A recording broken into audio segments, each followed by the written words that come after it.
Muy bien, pues vamos a empezar. Perfecto. Bueno, pues muchas gracias a todas y todos que se han conectado. Vamos a dar inicio. Paulina es actualmente directora de Espacio Cívico Digital en Artículo 19. Creo que tú resides en Londres, ¿verdad? Sí, me estoy Muy conectando bien. desde acá. Un lugar nublado. Hoy amaneció muy frío aquí en la Ciudad de México. Es abogada, experta en libertad de expresión, privacidad y género.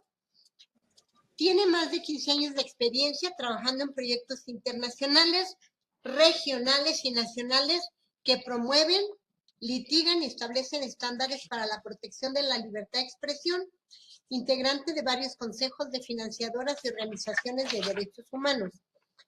Ella ha sido oficial de programas de derechos digitales en Artículo 19. Tiene un grado en Derecho y otro en Relaciones Internacionales con una especialidad en privacidad, propiedad intelectual y en el Sistema Interamericano de Derechos Humanos. Ella ha trabajado también en asesoría legal sobre violaciones a derechos humanos y ha trabajado desarrollando enfoques innovadores para el estudio y el ejercicio de la libertad de expresión. Es además integrante del Consejo Asesor del Programa de Derechos Humanos de BENE. Pues muchas gracias, Paulina. Te dejo la palabra y tú me vas diciendo para que yo vaya pasando la presentación. Muy bien. Nada más confirmo, ¿me escuchan, cierto? Yo sí. Perfecto. Bueno, no, pues muchas gracias. Gracias por quienes respondieron que me escuchan. Muy contenta de estar aquí. Espero que sea escuchándonos y no solo sea escuchándome, porque pretendo que podamos tener una conversación más que una ponencia. Nada más, Liana, tenemos tu correo. Yo creo que yo creo que no se pueden tener las dos abiertas, me parece. Si hay alguien más que pueda compartir la presentación, tal vez se los agradecería por si tú tienes que hacer otras gestiones. Pero mientras les voy a ir contando qué es lo que vamos a hacer hoy. Así como lo mencionó ya Eliana, yo he estado trabajando en temas de libertad de expresión en línea y no en línea desde hace más de 10 años. Y digamos que esta discusión sobre responsabilidad de intermediarios no es nueva, tiene una historia que yo creo nos remota a los 90, cuando el Internet estaba en sus etapas tempranas de desarrollo.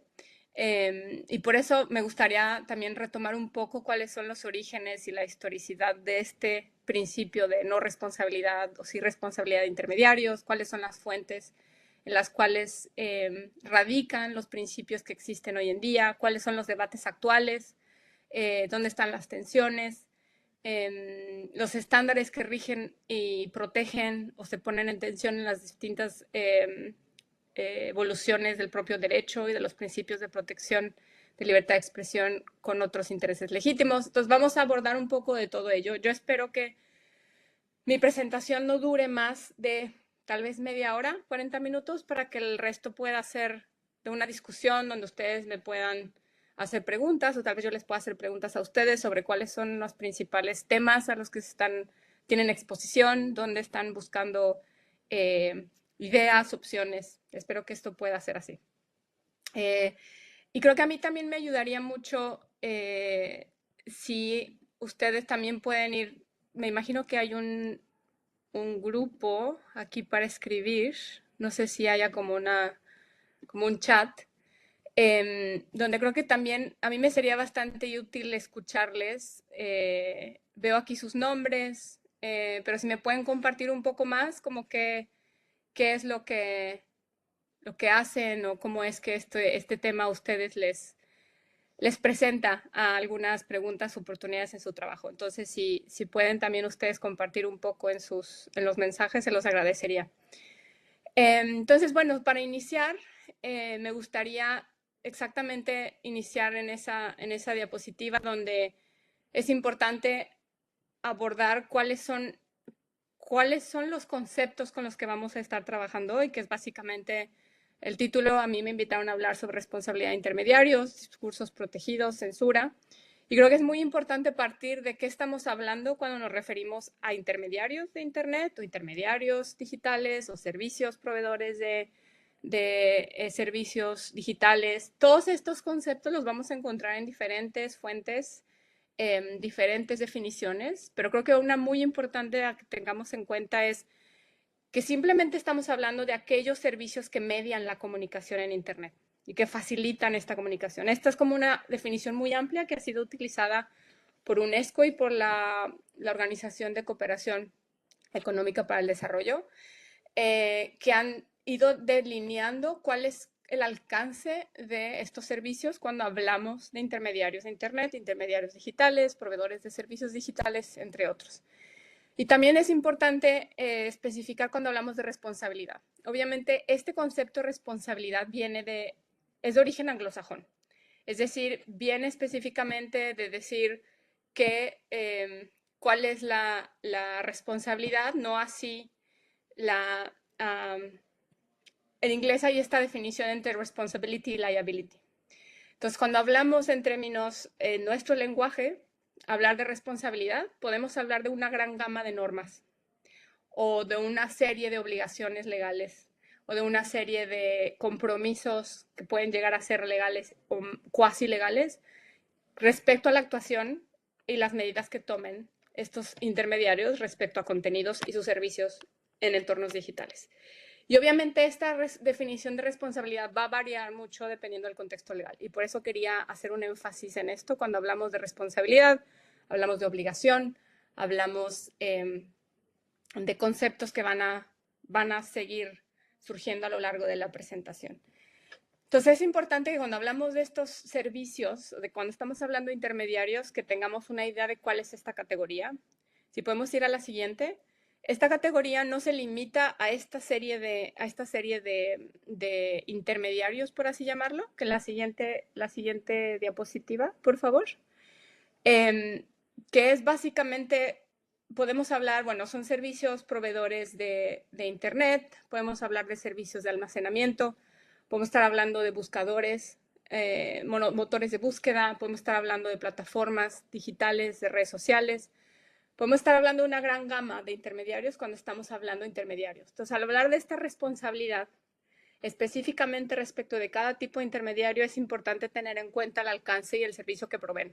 Porque no es lo mismo que hablemos de una responsabilidad de intermediarios de Meta o Facebook, en el sentido que pueda ser también responsabilidad de un servicio de hospedaje de sitios, ¿no? Que puede ser como un alcance mucho más limitado lo que puede hacer o no hacer en un contexto de moderación de contenidos, en un contexto de provisión de servicios.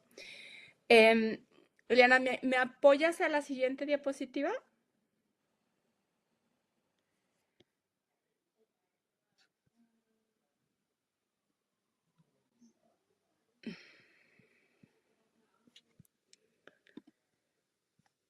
Ahí es donde tenemos la lista, más o menos, de cuáles son algunos tipos de intermediarios, como ya los mencioné. Y aquí me voy a entrar ya, si la que sigue está bien, por favor, que son los antecedentes.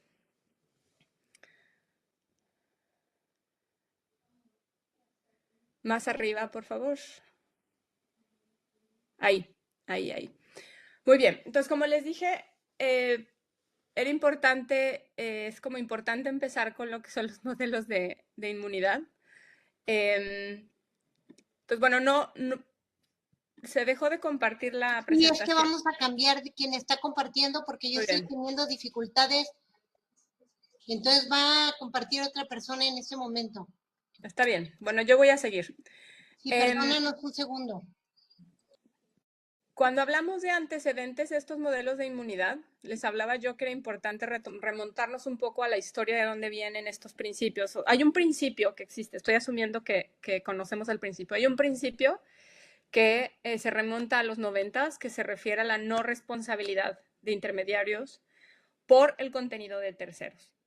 Este principio fue dispuesto desde 1996 en una legislación de Estados Unidos, que es la sección 230, es sobre el acta de decencia, el Decency Act, como el acta de decencia en servicios computacionales, por decirlo de alguna manera. Y esta sección 230 ha sido inmensamente debatida, cuestionada, ha llevado a litigios en la Suprema Corte en Estados Unidos, pero es importante que la retomemos porque de ahí viene este principio que ha ido permeando en muchos otros estándares internacionales, en legislaciones, y hay como un principio básico asumido de que esta es una buena práctica en términos de regulación o cuando hablamos de regulación de plataformas. Entonces, hablando del principio de no responsabilidad de intermediarios, se refiere, por ejemplo, en la sección 230 a que todos estos intermediarios, de los que yo les acabo de dar una lista más o menos de cuáles pueden ser, estos intermediarios no son responsables por aquello que comuniquen, publiquen o generen terceros en sus servicios. Ahí, por favor, la anterior y la anterior.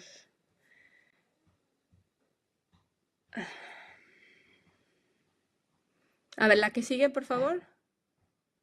Ahí.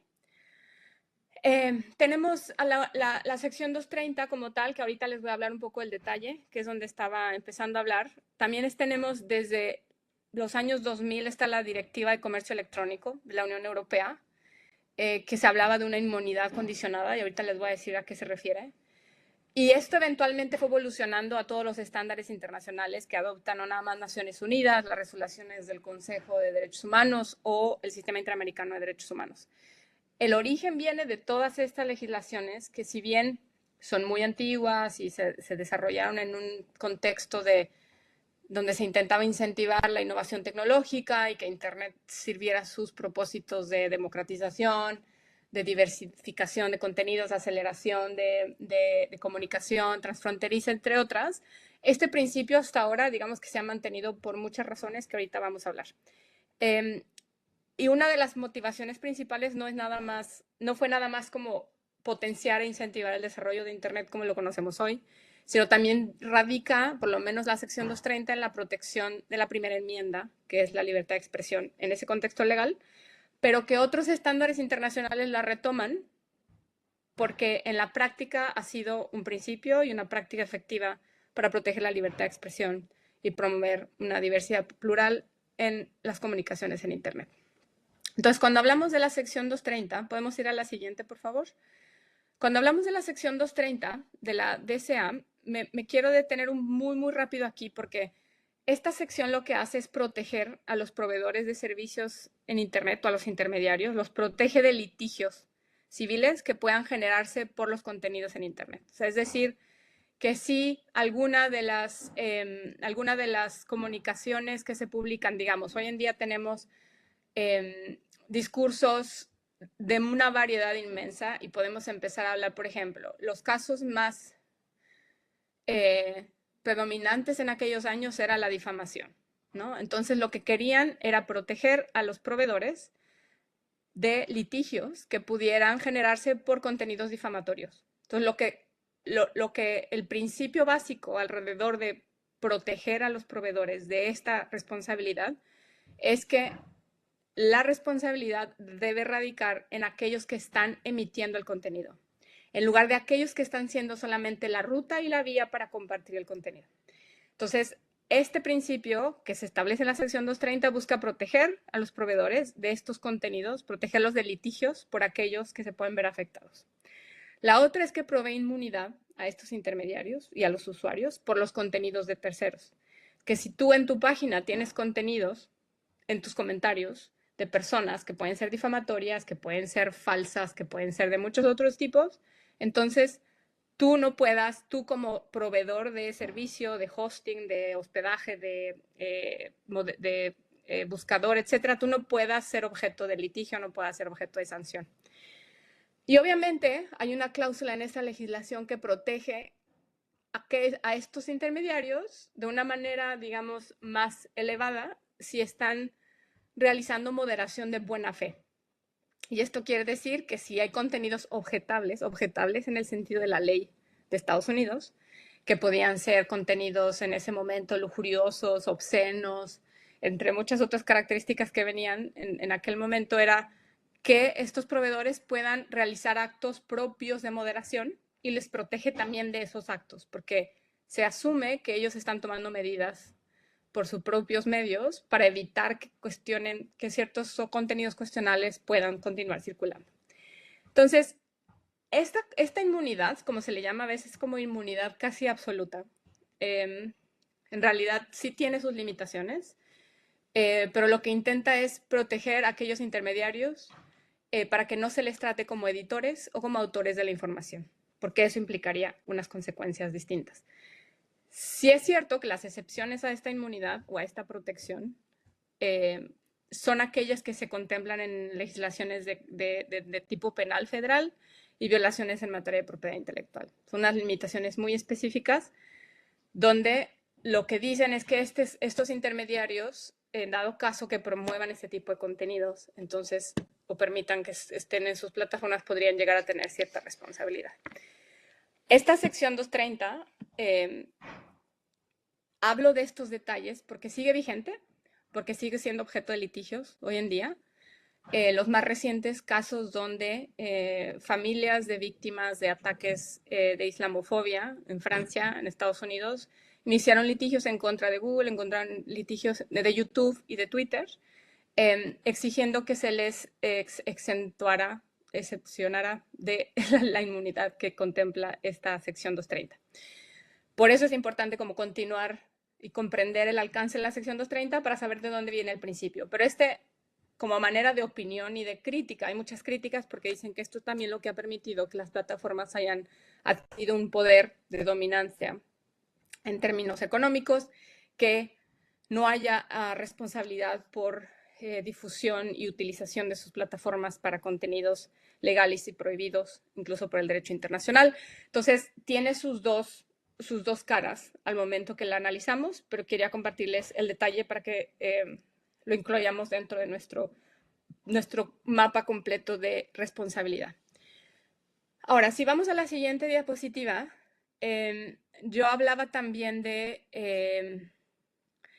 estos como sistemas de inmunidad. Cuando hablamos de la sección 230, hablábamos de esta inmunidad casi absoluta, porque se les protege casi de todo lo que pueden hacer para que nadie pueda determinar que son editores y por lo tanto no son responsables por un contenido. Todos los litigios o todos los problemas que pueda haber conflictos entre privados por lo que dijo una parte y dijo la otra en Internet deben de llevarse por vías privadas y no se debería de involucrar o sancionar a estas plataformas y a estos intermediarios. El otro modelo que surgió en los 2000 es la inmunidad condicionada, como se le conoce. Y esta inmunidad lo que hace es decir que todos los proveedores e intermediarios de servicios en Internet van a ser protegidos de responsabilidad toda vez que se limiten a ser transmisores de contenido, hospeden contenidos o se limiten a transmitir el contenido sin ingerir sin alterarlo, sin editarlo. Entonces, toma un poco de la DCA 230, pero lo amplía como a decir, en tanto tú no te salgas de estos 3 roles, tú continúas con inmunidad. Y también es cierto que en cuanto tú tengas un conocimiento real, ellos le llaman actual knowledge, digamos que es como un conocimiento, llamémosle real ahorita, ¿no? Entonces, en cuanto ustedes también tengan un conocimiento real de que hay un acto ilícito en su plataforma, entonces, y ustedes actúen en consecuencia para limitar su acceso, su distribución o para removerlo, entonces siguen protegidos por inmunidad. Mientras tanto, ustedes tengan conocimiento del ilícito, del contenido ilícito y reaccionen. Si ustedes tienen conocimiento real del ilícito y no respondieron, entonces pueden perder su inmunidad. Entonces, ya es un poco más compleja y se contempló en la Directiva Europea del Comercio Electrónico del 2000. Ahora, me quería retomar a esta porque una de las discusiones actuales sobre regulación de plataformas es el DSA, o la regulación de servicios digitales de la Unión Europea. Y esa regulación, la vamos a ver un poco más adelante, pero esa regulación retoma este sistema de inmunidad condicionada. O sea, este principio de no responsabilidad de intermediarios queda sin modificación alguna en la directiva, en la regulación de servicios digitales. Y como dije, la sección 230 sigue vigente y continúa en vigencia. ¿Podemos ir a la siguiente, por favor? Ahora, todo lo que les acabo de compartir dio origen a que el derecho internacional comenzara a prestar atención a los impactos de los servicios de estas plataformas en la libertad de expresión, en la privacidad, en el anonimato, en los sistemas de cifrado, en los grupos que estaban experimentando o que experimentan un tipo de ataques y acoso desproporcionado, minorías, mujeres, menores de edad, entre muchos otros grupos. Obviamente, las problemáticas asociadas al incremento y la expansión de estos intermediarios de Internet generó la necesidad de discutir un poco más amplio cuál es el impacto de estas plataformas en el derecho a la libertad de expresión, en la privacidad y en todos estos derechos que les mencioné. Entonces, el principio de no responsabilidad de intermediarios, si bien se ha analizado mucho cuáles son las implicaciones, los problemas y el fenómeno como tal de la concentración de las plataformas y su impacto en la libertad de expresión y en los derechos humanos, también es cierto que muchos de los, digamos, los procedimientos especiales de Naciones Unidas, el Consejo de Derechos Humanos, la Relatoría Especial de Libertad de Expresión de Naciones Unidas, la Relatoría Especial del Sistema Interamericano de Derechos Humanos, todos estos organismos internacionales han reconocido este principio como importante para proteger la libertad de expresión en Internet. Los fundamentos principales para mantener este principio, incluso trasladarlo y establecerlo como un principio en el derecho internacional, radica en que si las plataformas llegaran a ser responsables por el contenido de terceros, entonces habría incentivos para que ellos emplearan medidas de censura, básicamente, lo que se dice. Pero ellos dicen, nosotros, con el temor de ser responsables por contenidos que nosotros no podemos ver en tiempo real, por contenidos que no podemos monitorear y estar detectando de manera permanente, entonces preferimos generar mecanismos para eliminar contenidos que nos pueden poner en riesgo. Entonces, prácticamente se generaría una censura o unas medidas preventivas para eliminar información, habría sobre-remoción de contenidos y hay un riesgo enorme a que estas sobre-remociones deriven en eliminaciones de contenido de interés público. También es cierto que debido a que muchas legislaciones en varios países del mundo se adelantaron a cuestionar este principio y quisieron imponer obligaciones de monitoreo a las plataformas, quisieron imponer responsabilidad por no responder dentro de un periodo de 48 horas cuando haya un contenido potencialmente ilícito. Entonces las plataformas comenzaron a utilizar mecanismos automatizados, más mecanismos de filtrado, y empezaron a limitar la circulación de muchos contenidos, que es lo que le llamamos el fenómeno de la sobre-remoción o sobrelimitación de diseminación de contenidos. Entonces, por estas y otras razones, pero diría que esta es una de las principales por las cuales los estándares internacionales retomaron el principio de no responsabilidad de intermediarios por contenido de terceros como un elemento importante para proteger la libertad de expresión en línea. Pero también es cierto, como ya lo dije, o sea, no podamos dejar de reconocer o de obviar que lo que sucede hoy en día, o que también dio pie o se incentivó con esta inmunidad que se le dio a las plataformas, ha permitido que plataformas no respondan a muchos problemas muy serios que estamos viendo hoy en día en sus servicios. Y por lo tanto, sociedad civil, universidades y muchos otros grupos han generado principios muy importantes para determinar de qué manera se debe generar un régimen de no responsabilidad de intermediarios. Un régimen que no les permita y les proteja y les dé inmunidad de todo lo que hacen como una sección 230, pero que tampoco imponga ciertas medidas que generen mecanismos de censura en Internet. Entonces, pongo aquí los principios de Manila, porque parte de lo que proponen los principios de Manila es que se mantenga el principio de no responsabilidad por contenido de terceros, pero que haya ciertas medidas dentro de un régimen que permita a los usuarios y a las usuarias tener, por ejemplo, mecanismos de apelación, cuando haya mecanismos efectivos de apelación, cuando hay remociones, que haya mecanismos efectivos para remover algún contenido que sea explícitamente ilícito, una corte que provea órdenes judiciales para eliminar, entonces las plataformas sean responsables por responder a esas órdenes judiciales.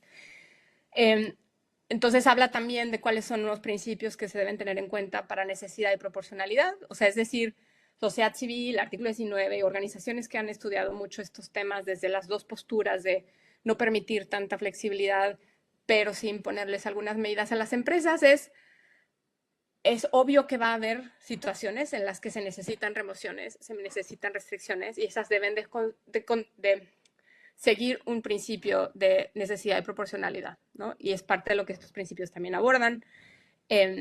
Y habla mucho también de transparencia. Estos principios los menciono porque surgen también en estas evoluciones de la discusión sobre, ok, es importante proteger el principio de no responsabilidad, pero también es importante que comencemos a generar las condiciones para que las empresas respondan conforme a derechos humanos, respondan conforme a los impactos que están teniendo sus servicios, en los derechos de las personas, entre otras cosas. La que sigue, por favor. Entonces, cuando hablamos de esta evolución de modelos y las alternativas de regulación, yo les puedo decir, hoy en día, como que el principio se ha mantenido en la mayoría de las legislaciones que se vuelven como predominantes en el mundo, pero hay muchas legislaciones que se han olvidado del principio y tenemos muchos problemas de censura estatal gracias a las razones que se ha olvidado, como el principio de no responsabilidad.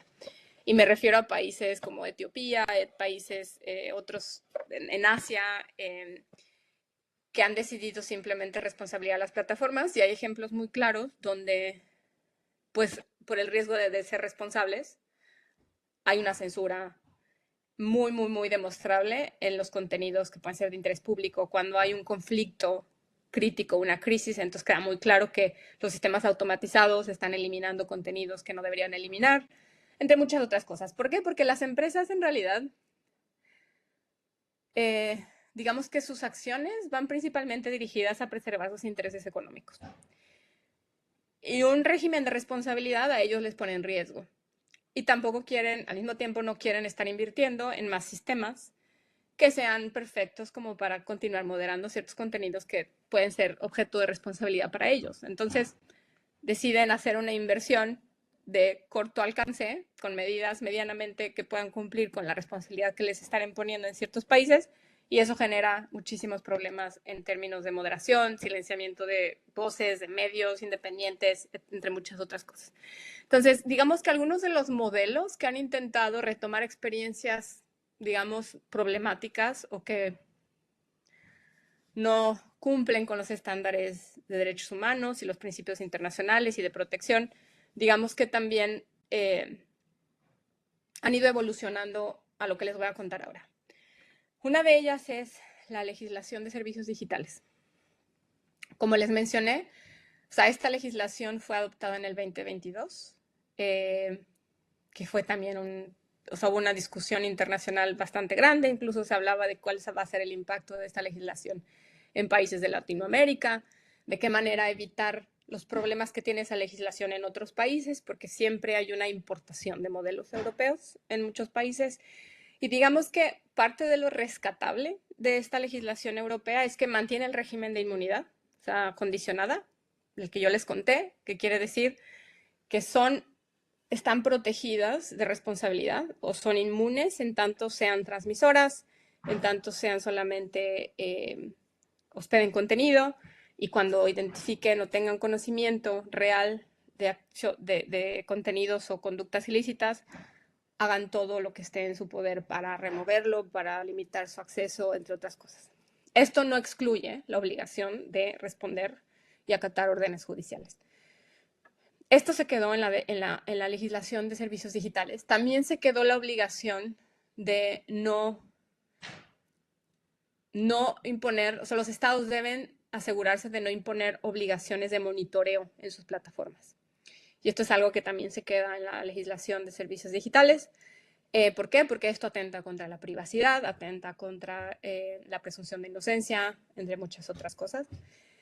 Y el giro que, digamos, ha dado ahora la discusión en los últimos 4 o 5 años es cómo dejar de enfocarse en la no responsabilidad y comenzar a generar obligaciones que pongan a las empresas bajo escrutinio de sus acciones, que se centren en los derechos de las usuarias, los usuarios, y que garanticen los derechos fundamentales. Entonces, varios de los como disposiciones importantes que incluye esta legislación son obligaciones en materia de transparencia y debido proceso.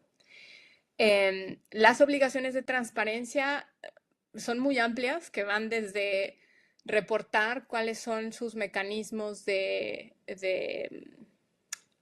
o sea, si reciben algún tipo de solicitudes por parte de autoridades, entonces que sean transparentes respecto de ellas. Si reciben sus mecanismos de quejas, entonces que tengan claridad respecto a cómo los llevan a cabo, cuánto respondieron, no respondieron, por qué no respondieron. Los servicios de marketing o de publicidad tienen que transparentar las reglas, cómo las manejan, cómo las asignan, entre muchas otras cosas. Entonces, hay como un fuerte componente de transparencia, intentando no nada más homologar, pero también tener información de estos intermediarios de cómo operan. Y esto eventualmente debería darnos más elementos para entender en qué lado y en qué aspecto es más importante tal vez regularles más o menos.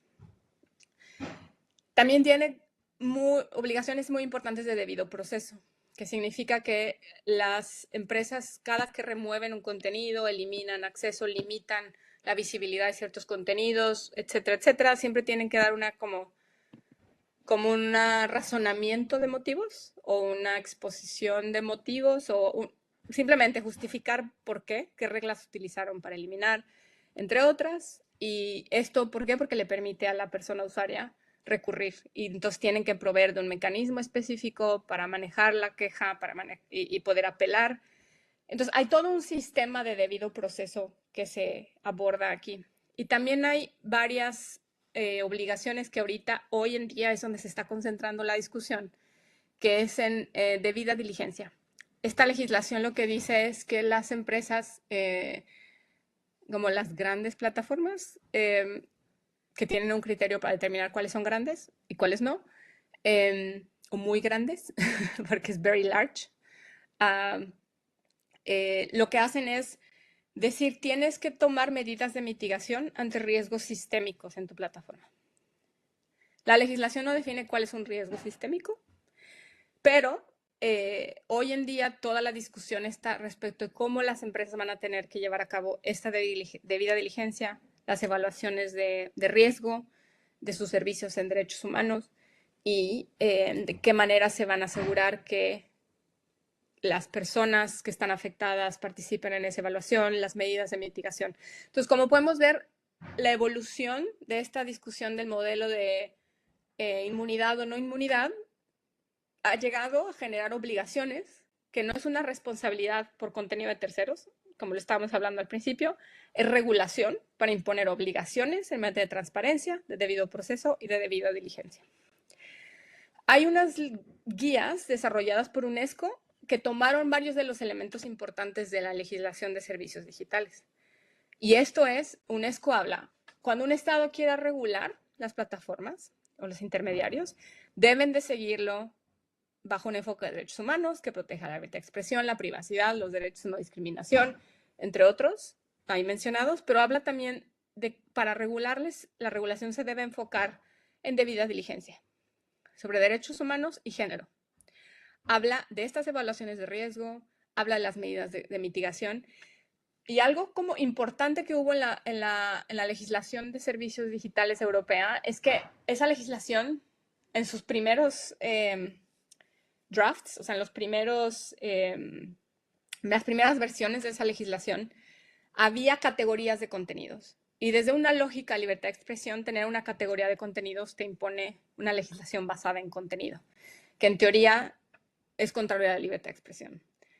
UNESCO, aunque no hace como una recomendación de los estados deben regular en materia de noticias falsas, desinformación, discursos de odio, incitación, lo que sí dice es las evaluaciones de riesgo y las medidas de mitigación deben imponerse de manera especial para proteger los derechos de personas en situación de vulnerabilidad integridad en los procesos electorales, en emergencias, crisis y conflictos. Entonces, digamos que aquí sí se proponen ciertas categorías de contenido, pero que no necesariamente se dejan de manera muy amplia, como no invitando a las plataformas deben regularse cuando se traten de procesos electorales. Lo que está diciendo es, se debe regular un proceso de debida diligencia que implique evaluaciones de riesgo en contextos electorales, que es muy distinto a regular ciertos contenidos o imponer ciertas obligaciones en materia de contenido en las plataformas. La siguiente, por favor.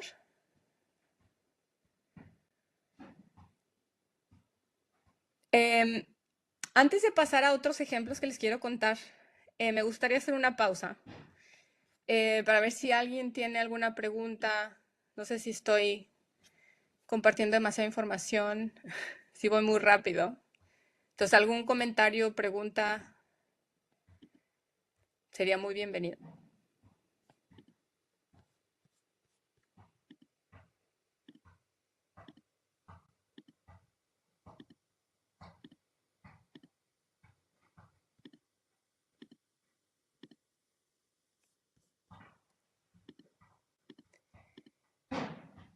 Ok, voy a interpretar el silencio como que todo es muy útil. ¿Sí? ¿Alguien abrió su micrófono? Yo, Sí, dime. fíjate que estamos en este momento precisamente en estos procesos de, de cómo vamos a hacer los mecanismos de regulación. Estamos haciendo, inclusive estamos dictaminando, por ejemplo, ya se reguló por parte de la presidenta, la presidenta mandó una regulación sobre las plataformas y los derechos de los trabajadores de las plataformas, Sí, particularmente de las de transporte, de Uber y de Didi, de estas plataformas. sí, Está también pues en la propuesta de regulación de inteligencia artificial, en donde claro. ahí de manera importantísima tiene que haber pues, moderación de contenidos por Sí, parte de las plataformas, o estamos viviendo en este momento pues el imperio de los oligarcas, de las grandes empresas desarrolladoras de tecnologías de la información y la comunicación y que están desarrollando con sus propuestas de inteligencia artificial y, y desregulando, inclusive, ¿no? Ellos mismos sí, generando desregulaciones. Facebook, bueno, Meta ha ido como el cangrejo, ¿no? Estaba ya con moderación de contenidos y de repente se desmoderaron. Entonces, sí. ¿tú cómo en este contexto de lo que nos estás explicando de cómo han ido estos modelos, cómo han ido estas distintas historias de cómo se ha ido desarrollando, cómo valoras el momento actual que estamos ahorita viviendo en razón de, pues, de la necesidad que también nosotros vamos a tener que regular? Más Sí. aún cuando viene ya la propuesta de ley nacional de gobierno digital, en donde también el gobierno va a tener que hacer moderación de su regulación, en donde tenemos en ciernes una propuesta de ley de inteligencia con Sí, una opinión de algunos de nosotros, violación de datos personales, en sí, donde la propia regulación que propuso la presidenta de ley de desaparición, más que resolver el problema de la desaparición, pareciera que trae un modelo de espionaje en los 3 capítulos que está promoviendo, que se van a poder meter a tus datos biométricos sin orden judicial y la CURP se va a volver así como el Notrus Ultra, cuando quienes tenemos experiencia en el tema de desaparición sabemos que pues, la CURP no sirve para nada. Entonces, bueno, era esta duda que me ha surgido de escuchar. muchas gracias. Sí, la última lámina tengo una como lista de tal vez como de un checklist de cómo o por dónde empezar para regular, en particular a las plataformas, pero respondiendo a como las diferentes, porque estamos hablando de necesidades, lo que tú me planteas, es, hay necesidades de responder desde el Estado, desde el legislativo, desde los diferentes poderes, a, a los poderes que han concentrado las plataformas, cómo se está desarrollando la inteligencia artificial y sus impactos en particular en los servicios de plataformas. Tenemos toda la digitalización de, como una respuesta a problemas sociales muy serios como la desaparición, ¿no? Entonces, yo creo que algo muy importante para tener en cuenta es la manera en la que podamos tener una evaluación de cuáles de estas soluciones que se están pensando desde el Estado impactan directamente los derechos humanos. Es decir, si tú estás hablando que la inteligencia artificial está buscando tener una regulación para, no sé para qué exactamente, pero no sé, la regulación es para evitar que los modelos de automatizados, no sé, violen propiedad intelectual o porque tengan, o sea, los diferentes principios, porque una legislación de inteligencia artificial puede incluir una cantidad de temas enormes, como los hemos visto en otros países, pero creo que algo bien importante a considerar es cuáles son los impactos de estas tecnologías en los derechos humanos. Si estamos hablando muy en concreto de estas plataformas, es estas plataformas, ¿qué derechos en particular están impactando? ¿Qué derechos en particular están generando prácticas que son abusivas, que son en algunos casos tal vez también coludidas con los estados que pueden llegar a pedir información sobre ciertas personas sin una orden judicial y sin un proceso? Entonces, yo diría que hay toda una vertiente de temas que se pueden abordar desde los temas que tú me estás planteando, ¿no? Porque al momento que hablamos de inteligencia artificial, estamos hablando también de protección de datos, ¿no?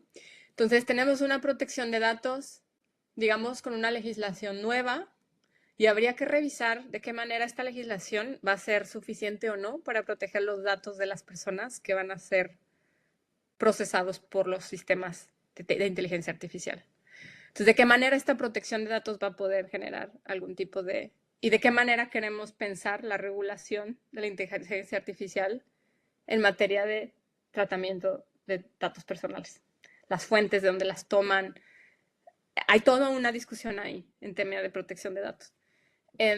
Cuando estamos hablando de las plataformas de Internet, tenemos también toda esta gama, que te digo que al final tengo una lámina como de los temas, pero para adelantarme un poquito sería qué tema en concreto, al momento que uno hace la evaluación de los impactos que están teniendo las empresas y lo haces bajo un marco de derechos humanos y lo haces bajo un marco de impactos específicos en la sociedad y los más nocivos en grupos en situación de vulnerabilidad, etcétera, creo que es mucho más viable encontrar cuál es el problema específico que se quiere atender y de qué manera podríamos generar una regulación o mecanismos para controlar la expansión de estas empresas en México, por ejemplo.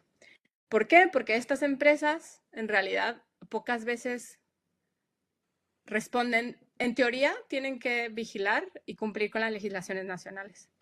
Pero también es cierto que si no hay un marco legal fuerte que pueda utilizarse o que pueda exigirles ciertas cosas como protección, medidas de mitigación, entre otras cosas, entonces no tenemos una vía necesariamente directa para poder controlar o para poder contrarrestar las acciones que hacen por una desregulación, digamos. Y creo que parte de las propuestas que hay, por eso me quería detener en la de servicios digitales europea, en la UNESCO, hay varias cosas rescatables de ahí, pero no es, yo no recomendaría tomarlas al pie de la letra. ¿Por qué? Porque el contexto mexicano es distinto, porque las legislaciones que necesitamos pueden ser de distinta naturaleza, entre muchas otras cosas, ¿no? Pero algo que sí ha quedado muy claro es que las obligaciones de transparencia son una de las cuales pueden ser efectivas para comenzar a exigirles que abran al escrutinio sus prácticas, ¿no?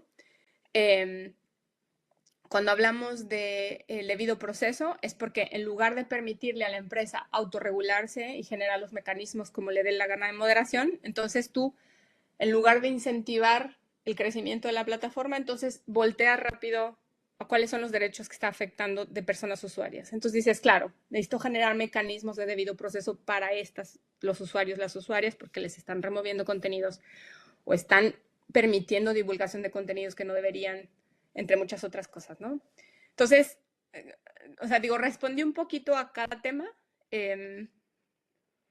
y creo que podemos ahorita ir a cada una, ¿no?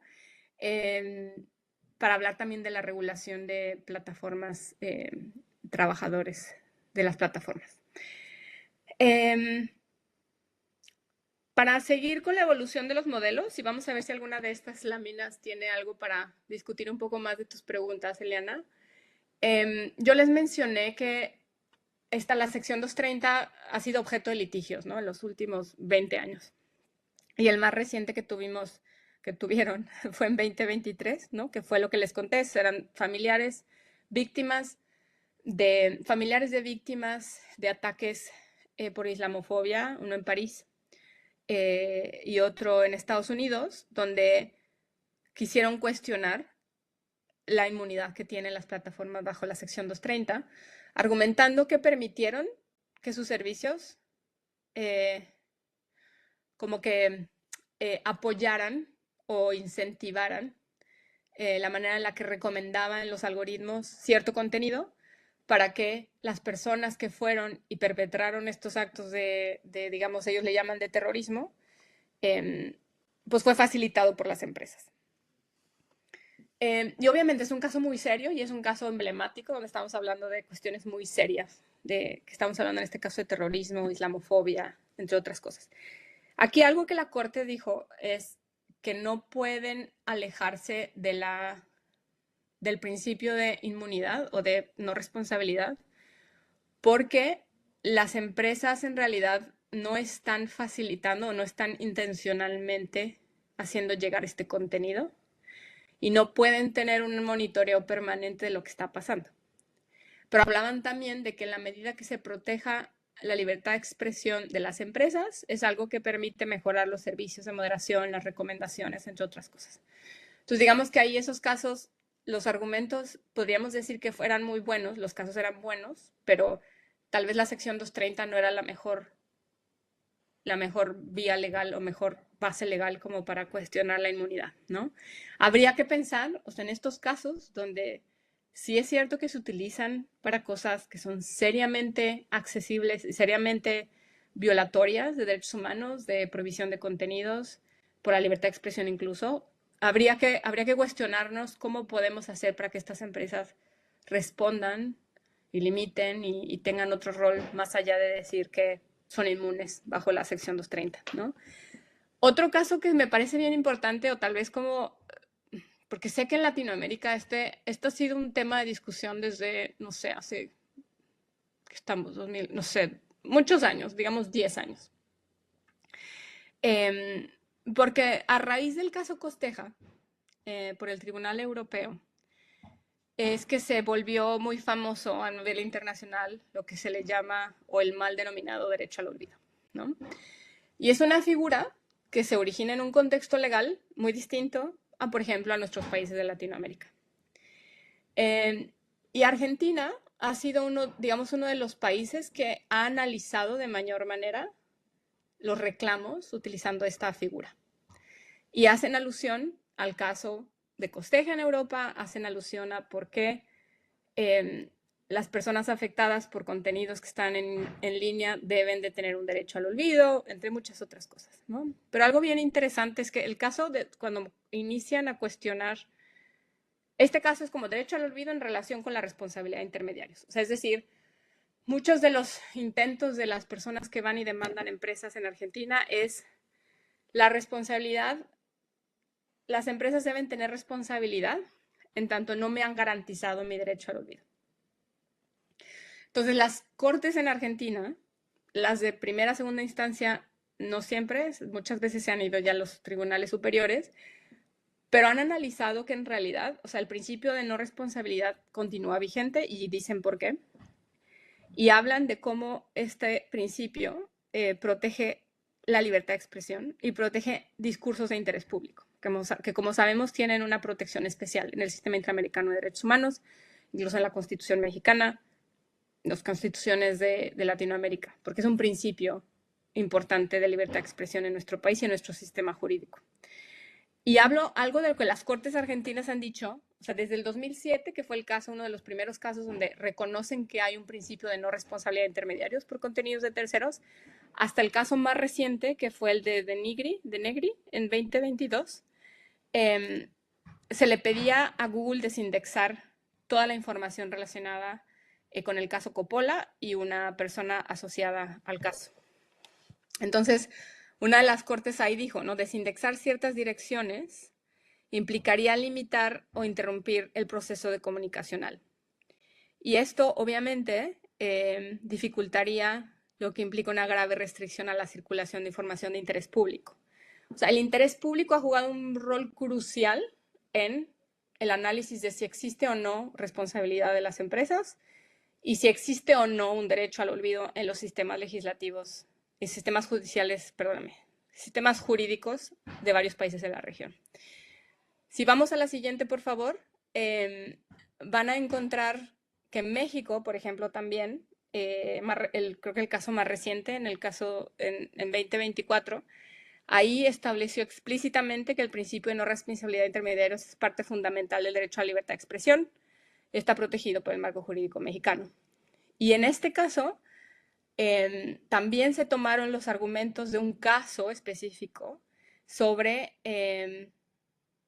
la intención de establecer un derecho al olvido en el Código Civil de la Ciudad de México. Entonces, en un caso que también revisó la primera sala de la Suprema Corte, determinó que esta figura es incompatible con la Constitución. Y se han utilizado los argumentos de que este concepto de derecho al olvido es incompatible con la libertad de expresión, intenta censurar contenidos de interés público, entre muchas otras. Entonces, se los comparto porque sé que incluso aunque tenemos una historia, incluso en México, de muchos años, donde ya se había propuesto esta figura y se logró eliminar de iniciativas legislativas, yo me puedo imaginar que esto continúa vigente, ¿no? Es una discusión que continúa vigente todavía, creo que aquí lo puse en una diapositiva, si queremos ir a la que sigue, porque creo que la puse ahí. Incluso el constituyente chileno intentó integrar el derecho al olvido como una de las propuestas y fue toda la argumentación de protección a la libertad de expresión y el interés público la que logró que no entrara en la propuesta del constituyente. Brasil también, y creo que hay una lámina ahí donde se los voy a compartir. Entonces, creo que algo como nada más para recuperar, y tal vez aquí acomodé mal las ideas positivas, pero como que algo que nada más para retomar el por qué la imposición de responsabilidad es un problema desde una perspectiva de libertad de expresión, desde una perspectiva de participación democrática, y no porque implique que muchas veces los grupos de libertad de expresión han sido acusados de estar del lado de las empresas, porque defendemos este principio. Y en realidad muchas de las veces lo que intentamos es que las empresas continúen realizando ciertos tipos de moderaciones, pero que vayan en línea con los derechos humanos y podamos seguir, digamos, sometiéndolas al escrutinio de cómo censuran o no censuran, o cómo limitan o no limitan contenidos que deberían ser limitados. Entonces, muchas veces cuando escuchan o cuando ven que organizaciones o grupos de derechos digitales, de libertad de expresión y privacidad defienden este principio, está muy alejado de proteger a las empresas, sino que está muy, muy cerca de continuar protegiendo las voces críticas, disidentes y la información de interés público. Porque al final las empresas lo que hacen, como dije, y aquí lo pongo, lo que hacen para evitar sanciones es sobre remover. Y da la casualidad que cuando remueven bajo sus sistemas automatizados, quienes terminan siendo más afectadas son todas las poblaciones críticas, en situación de vulnerabilidad, mujeres, entre muchas otras, ¿no? Entonces, digamos que los problemas asociados a imponer responsabilidad por contenidos de terceros, no estoy diciendo por otras obligaciones, por contenidos de terceros, es que se da la sobreremoción como incentivos para evitar sanciones, se limita la libertad de expresión porque imponen mecanismos de censura. Hay legislaciones, las legislaciones normalmente que las imponen suelen ser incompatibles con el test tripartito, conforme al cual se pueden limitar expresiones, que es legalidad, necesidad y proporcionalidad. Muchas veces hay conceptos vagos y amplios, que lo que hemos visto es cuando se intenta regular las noticias falsas, la desinformación, los discursos de odio con conceptos muy amplios y muy vagos. Es muy difícil asegurarse de que las plataformas no van a sobre remover y sobre censurar. Y obviamente hay arbitrariedades en remociones, porque las autoridades también cuando quieren imponer responsabilidad, a veces las relacionan también con las respuestas que tienen que dar a las autoridades cuando les piden algún tipo de remoción. Y en muchos de los casos las autoridades no recurren a un control judicial para poder solicitarlas. Y vamos a la siguiente, por favor. Y sí, esto que les contaba como de la historia del no reconocimiento del derecho al olvido, digo, ya me adelanté un poquito, hablaba de Chile también, que rechazó el concepto, y Brasil también en 2021, que habló que es muy importante no reconocerlo, que no es incompatible con la libertad de expresión, es incompatible con la Constitución de Brasil, es incompatible con el sistema interamericano. Pero es importante decir que cuando se rechaza esta figura, no se está rechazando el mecanismo que las usuarias o los usuarios deben tener para limitar contenidos de cierta naturaleza. O sea, lo que las cortes se han pronunciado respecto al problema de este concepto y reconocerlo como un derecho. Lo que sí hay y debe existir son mecanismos para que ciertas personas afectadas por ciertas, por ejemplo, hay discursos que son prohibidos a nivel internacional, a nivel nacional, donde deben existir mecanismos para que las personas puedan exigir a las plataformas que limiten su acceso, limiten su divulgación y limiten su diseminación. Tenemos contenidos que son contenido de explotación sexual infantil, hay apología al genocidio, hay incitación al odio y la discriminación. Y dentro del test tripartito, cuando hablamos de derechos de terceros, puede llegar a haber, por ejemplo, existen en las legislaciones de protección de datos los derechos ARCO. Entonces, los derechos ARCO, cuando hablamos de acceso, rectificación, cancelación, oposición, si hablamos de cancelación o oposición, ese puede ser un mecanismo para que en cierto caso, si hay un interés legítimo y es necesario para limitarse, entonces se puede recurrir a un mecanismo de este tipo. Entonces, lo que quiero decirles es que cuando hablamos de que no existe el derecho al olvido y no es necesario reconocerlo en un sistema jurídico como el mexicano, no quiere decir que no deben existir mecanismos para mitigar y limitar afectaciones a los derechos de algunas personas. Y de hecho el Supremo Tribunal Federal de Brasil, aquí puse eso porque ahí dice, o sea, dice que es inconstitucional el derecho al olvido, pero también pone que los posibles excesos o abusos en el ejercicio de la libertad de expresión y de prensa debían ser analizados caso por caso, con base en los parámetros constitucionales y de la legislación penal y civil.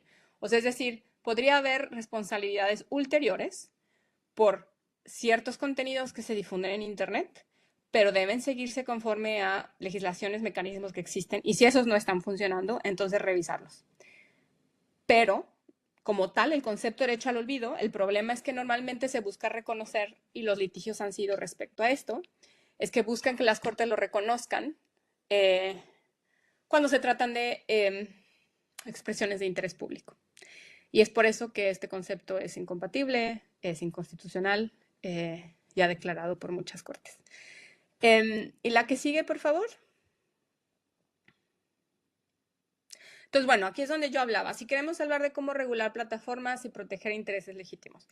Hablo de regular plataformas en un sentido de qué alternativas tenemos. Hay ciertas alternativas que ya existen, como las que ya les conté, y pongo algunas cosas aquí. Y obviamente cuando hablamos de intereses legítimos, me refiero a aquellas situaciones en las que la libertad de expresión podría ser limitada. Y hay ciertas condiciones para que eso suceda. Entonces, si hablamos de una regulación específica sobre el actuar, las respuestas, la moderación de contenido de plataformas, que si queremos incluir el uso de sistemas automatizados, inteligencia artificial para moderar, entonces tenemos que mirarlo desde una lógica de, primero, asegurarse que el principio de no responsabilidad se mantiene. pero es no responsabilidad de intermediarios por contenidos de terceros. Necesita ser muy específico al respecto y necesita desglosarse en un sentido, por ejemplo, como hablábamos no digo que lo hagamos así, pero en el sistema europeo por lo menos le pusieron condiciones a los intermediarios. Es, si tú llegas a tener conocimiento de algo y no actúas, eres responsable. Si tú recibes una orden judicial y no actúas, eres responsable, ¿no? Entonces, ese desglose creo que es importante. El marco civil de Internet brasileño, en su artículo 19, impone lo mismo. Entonces, no son responsables, pero deben de responder a una orden judicial. Ese artículo ahorita también está bajo litigio en la Corte Suprema de Brasil. Y bueno, podemos hablar más de este caso de Brasil, pero digamos que la orden judicial la van a encontrar como un elemento importante cuando se quieren imponer restricciones y órdenes a las empresas. Obviamente unas alternativas que creo que son muy inexploradas todavía en Latinoamérica y vale la pena explorarlas es la regular el poder y la concentración de estas plataformas. Entonces tenemos cómo regular su concentración y su poder a través de imposiciones de transparencia, de debido proceso, de debida diligencia, de competencia. Creo que el marco de competencia ha sido muy subutilizado.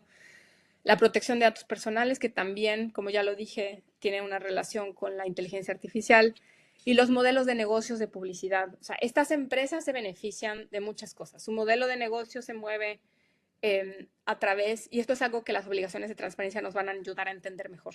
Es cómo recomiendan ciertos contenidos, de qué manera la publicidad, que es de donde generan la mayor parte de sus ingresos, cómo la publicidad se ofrece y se promociona y se habilita para ciertos servicios, de qué manera hacer más transparente ese modelo. Entonces, hay toda una gama de opciones que podríamos explorar en cómo regularlas.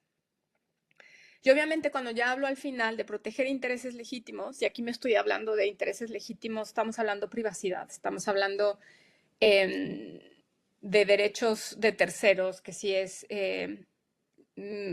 privacidad, intimidad, reputación.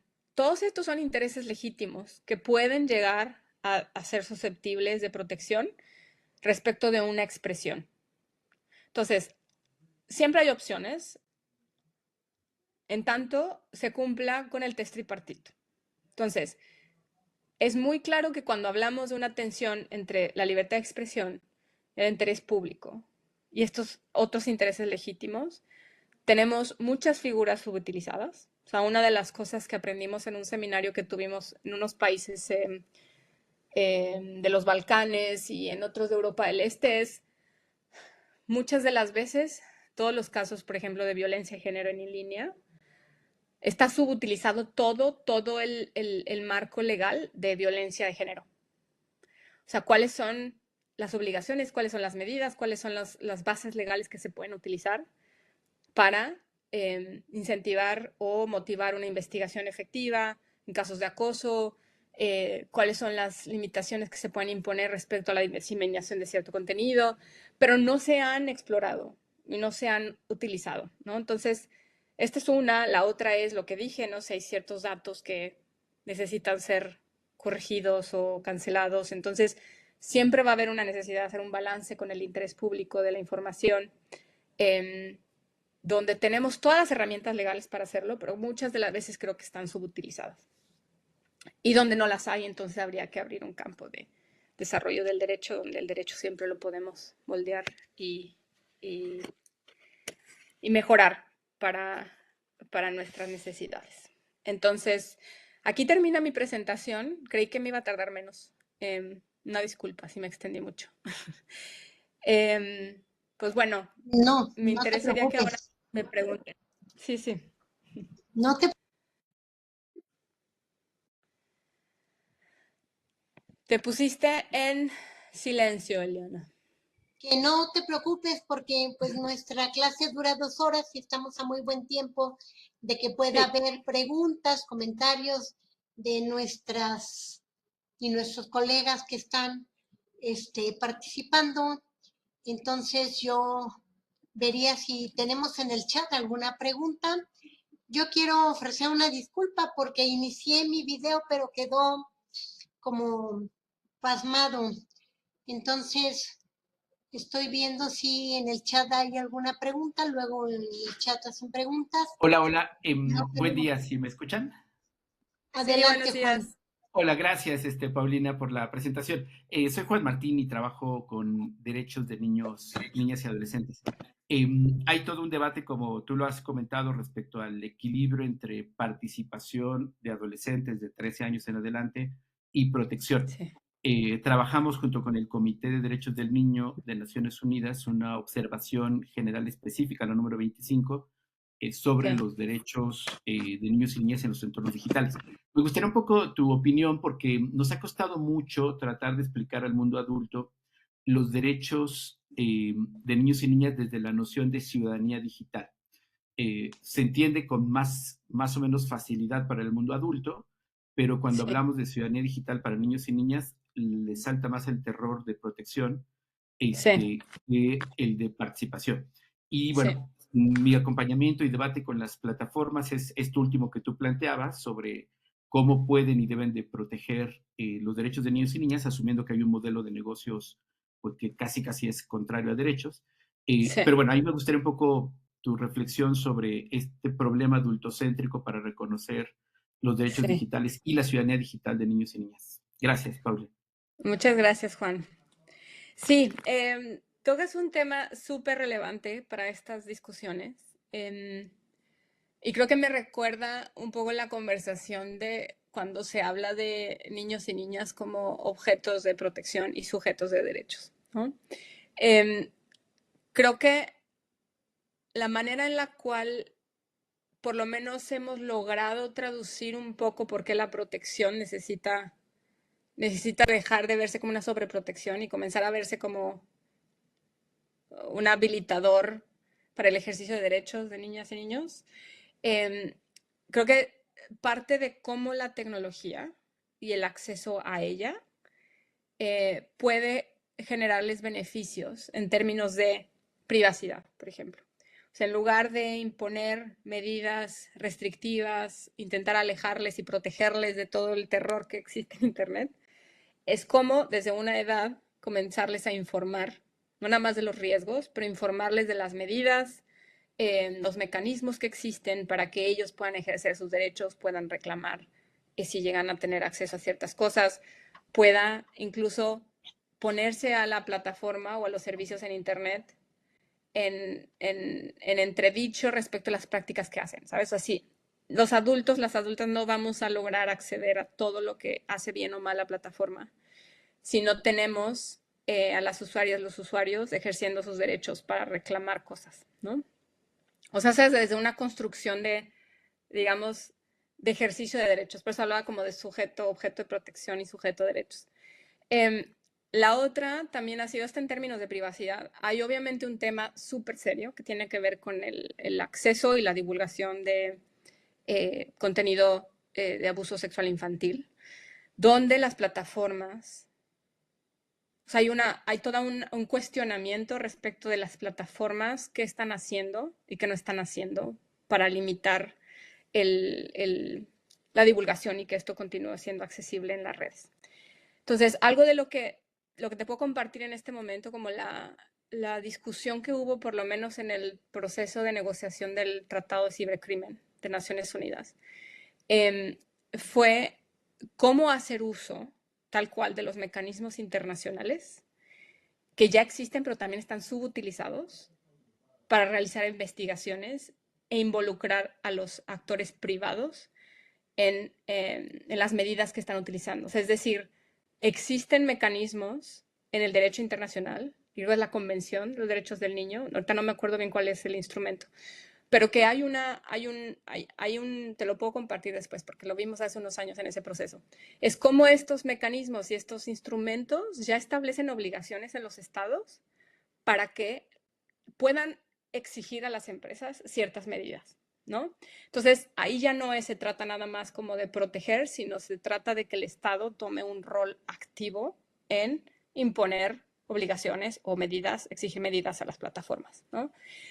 Hay otro tema también que es muy, muy, muy importante, que es lo que hablábamos, ¿no? De cómo estos casos de que las, no sé, menores tienen acceso, desarrollan sus perfiles y luego hay muchos riesgos asociados a su interacción. Ahí yo me remontaría, o sea, lo que te decía, también incluso al anonimato, ¿no? O sea, muchas veces cuando hablamos del riesgo al que se enfrentan menores de edad o niñas, niños, y por no poder identificar perfiles, ¿no? O sea, es como el anonimato debería de ser prohibido para proteger niñas y niños. O sea, esa discusión también ha generado unas tensiones, por lo menos en las discusiones que tuve con el proceso de cibercrimen y otras a nivel nacional. Y algo que me pareció bien interesante es hay una organización que planteaba este enfoque de derechos como cómo hacer o centrar la protección del anonimato en los beneficios que genera también para las niñas y niños.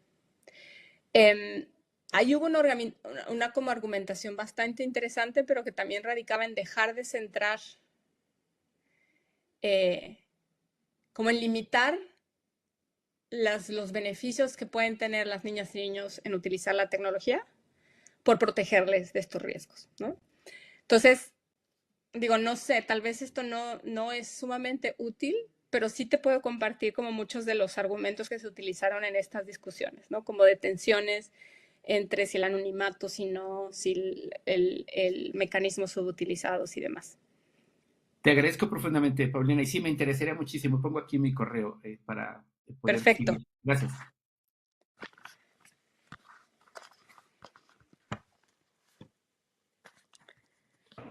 Hola, buenos días. Buenos ¿Alguien días. más quisiera comentar algo? ¿Quisiera tomar la palabra para preguntar algo? Sí, Héctor Rivera ya se presentó. Perfecto, adelante, Héctor. Hola, buenos días. Una consulta. ¿Qué tanto hay de avance, digo, en América Latina, por decir algo, en cuestión de la regulación de las plataformas digitales? Digo porque entiendo que hay mucho descontento incluso, ¿no? O diferencias gubernamentales en la regulación de las plataformas. Sí. Gracias. A ver, yo creo que en los últimos 6, 7 años ha habido intentos de regulación en casi todos los países de Latinoamérica. El problema al que se ha enfrentado es la manera en la que se plantea la obligación, perdónenme, la regulación termina siendo incompatible con muchas de las cosas que les acabo de mencionar. O sea, es decir, ha habido propuestas de regulación en Brasil, en Argentina, en Perú, en Chile, pues en México hubo muchas también, ¿no? Pero normalmente están centradas y tienen buenas intenciones, pero lo que buscan en muchos casos es, por ejemplo, hemos visto propuestas donde el Estado es quien decide qué es falso y qué no es falso. Entonces, esto se vuelve un problema porque entonces es el Estado quien decide qué se censura y qué no se censura, ¿no? Entonces, bueno, o sea, si esto llega a una discusión en una corte o se abren discusiones multisectoriales, entonces termina habiendo muchas críticas porque la legislación en realidad le está dando más poder al Estado o a las autoridades para determinar qué contenidos son permitidos y cuáles no. Y esto va siempre contrario a los principios protectores de libertad de expresión.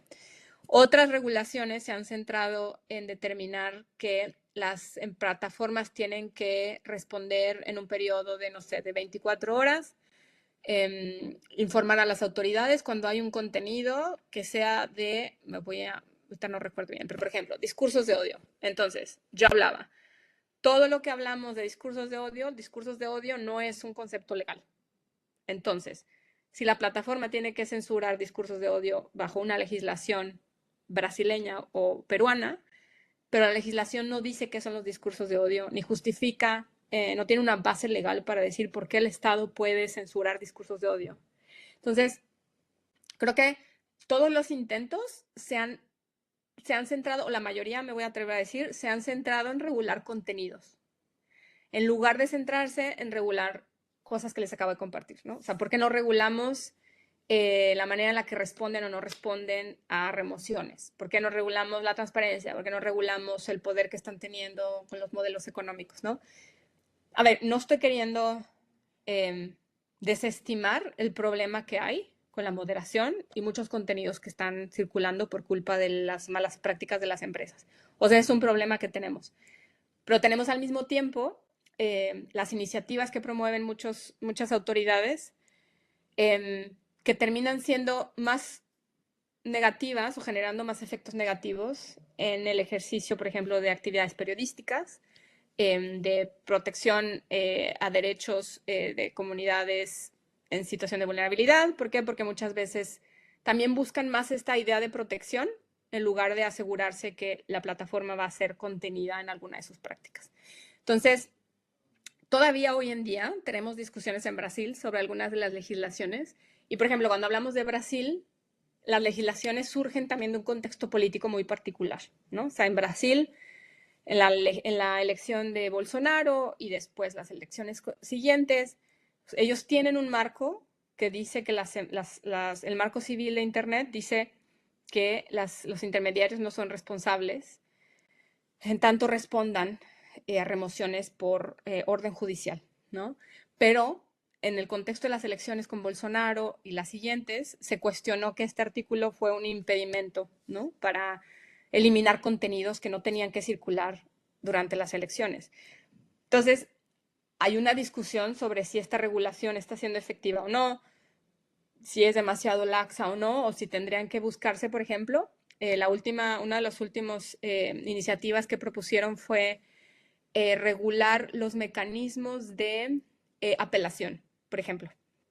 Entonces, que si tú vas a la empresa y les pides revisión por lo que te removieron, te suspendieron, entonces ellos estén obligados a darte un mecanismo efectivo para que puedas tener una respuesta en tiempo, en forma, y si no, tú puedas recurrir a cortes nacionales, ¿no? Por ejemplo. Entonces ahí, eso es más o menos como la tendencia, pero hoy en día sigue habiendo muchas iniciativas. Lo que yo casi puedo asegurarles es, o sea, sí, eventualmente va a haber algunas de ellas, solamente creo que necesitan plantearse más ahora desde lo que sabemos de que puede llegar a funcionar o no. Y como les decía, hay que ser muy específicos en qué se quiere regular. O sea, si se quiere regular su modelo de negocios, ¿a dónde miramos? Si se quiere regular cómo explotan nuestros datos personales, hay que mirar cómo los regulamos por ahí. Si queremos regularles, no sé, entonces necesitamos ser muy específicos en qué queremos regular para poder, yo me imagino, tener una regulación que sea efectiva y que en realidad pueda contener el poder que tienen. Muchas gracias.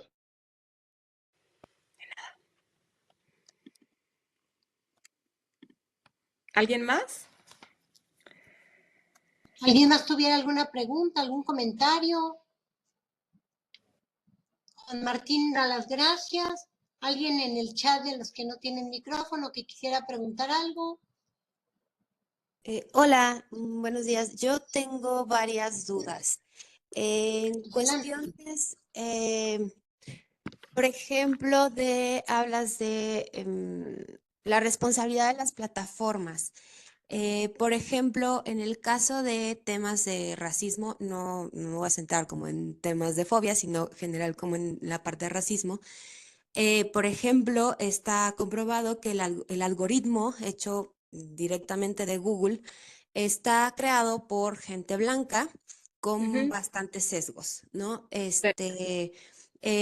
Si tú pones gente pobre, te aparece gente morena. Si tú pones mujer exitosa, te aparece una mujer blanca.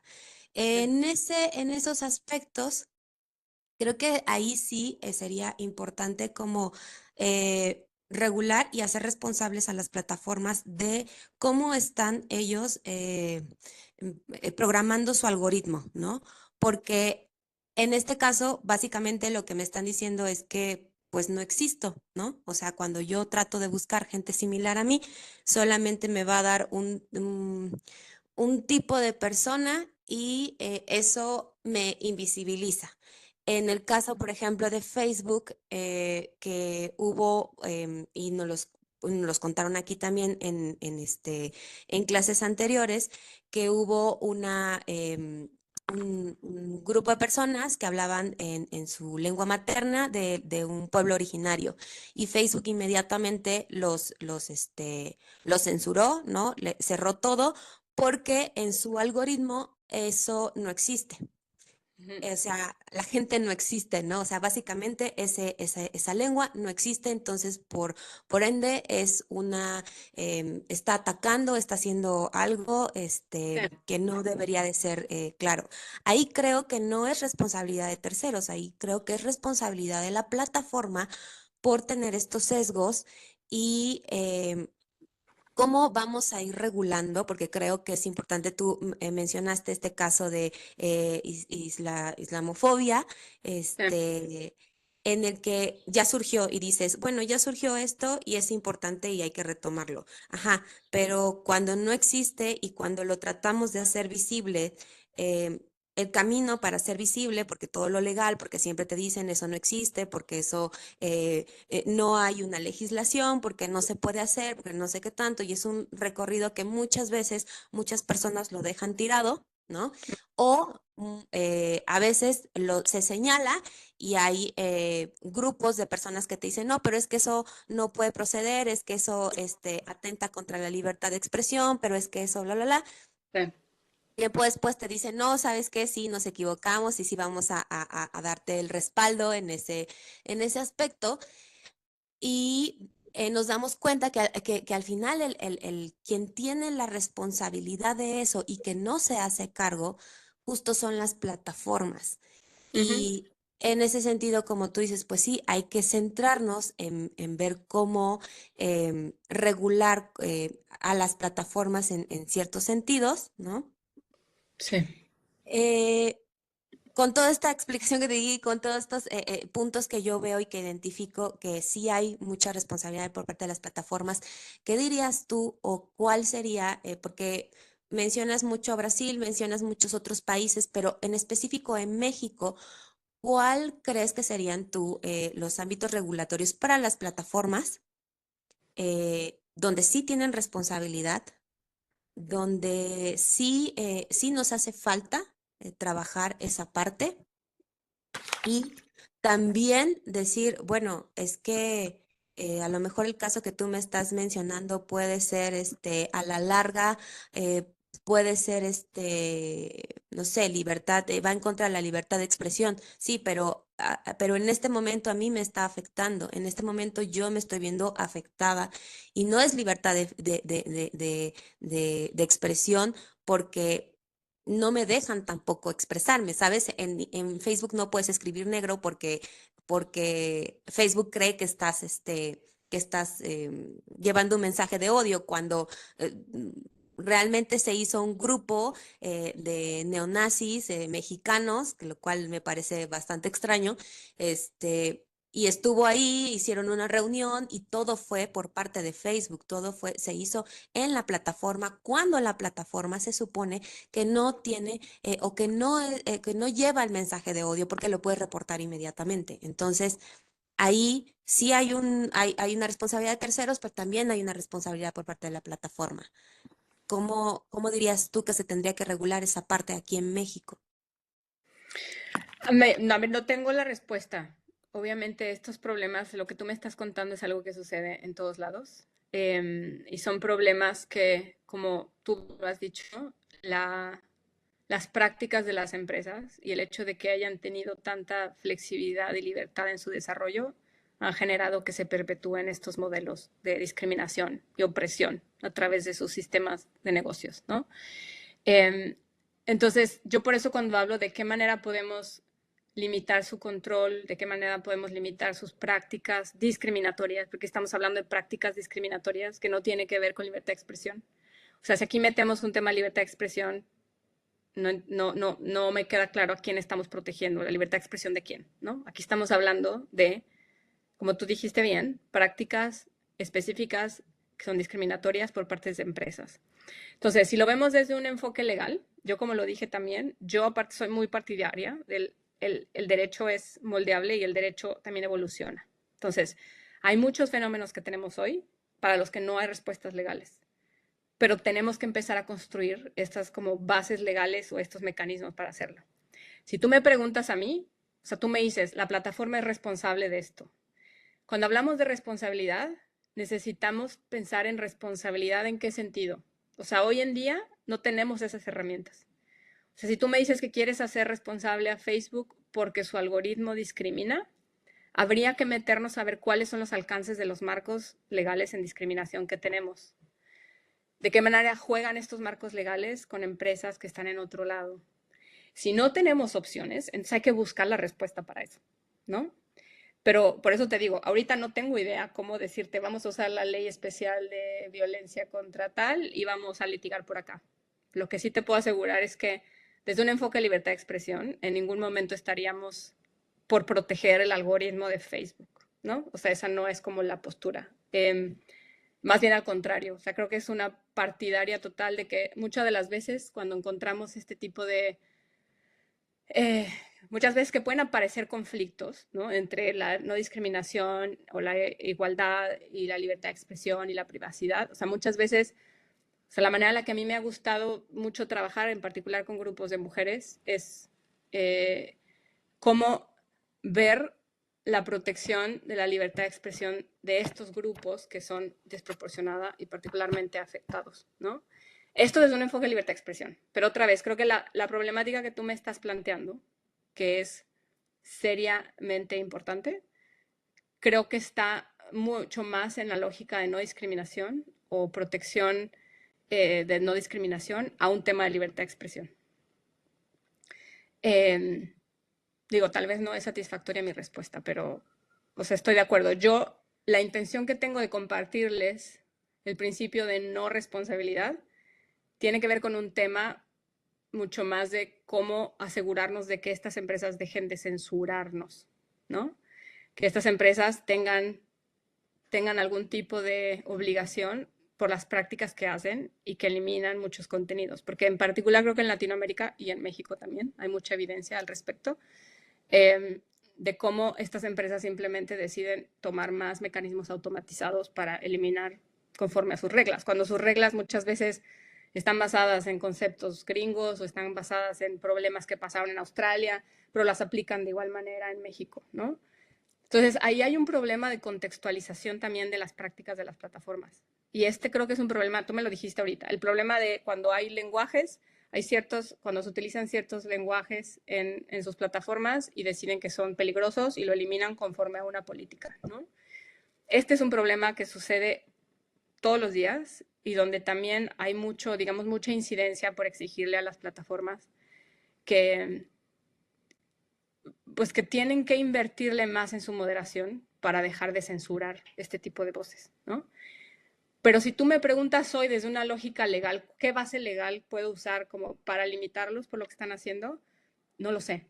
Tal vez tenemos que crearla, pero hoy no lo sé.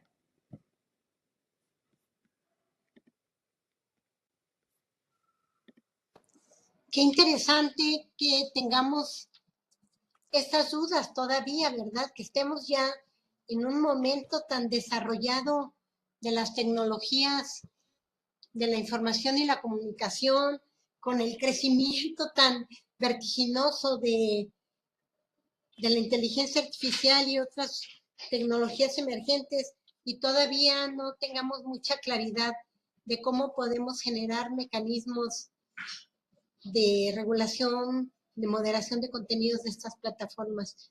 Es una tarea que pues tenemos nosotros como asesores en el Senado y en el Congreso y como usuarios también, como personas usuarias, porque pues no es cualquier cosa lo que está en riesgo si no se logra que las plataformas puedan ser más cuidadosas de protegernos.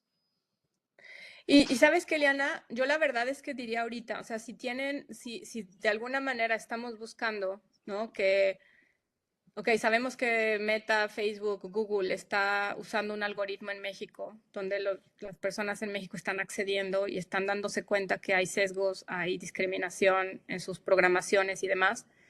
Bueno, entonces hay que mirar de qué manera se le puede exigir a Google que estos algoritmos tengan consideraciones contextuales, que estén creados de manera participativa, que sean transparentes. Por eso hablaba yo de transparencia. O sea, hay unas obligaciones que se están intentando imponer en términos de transparencia algorítmica.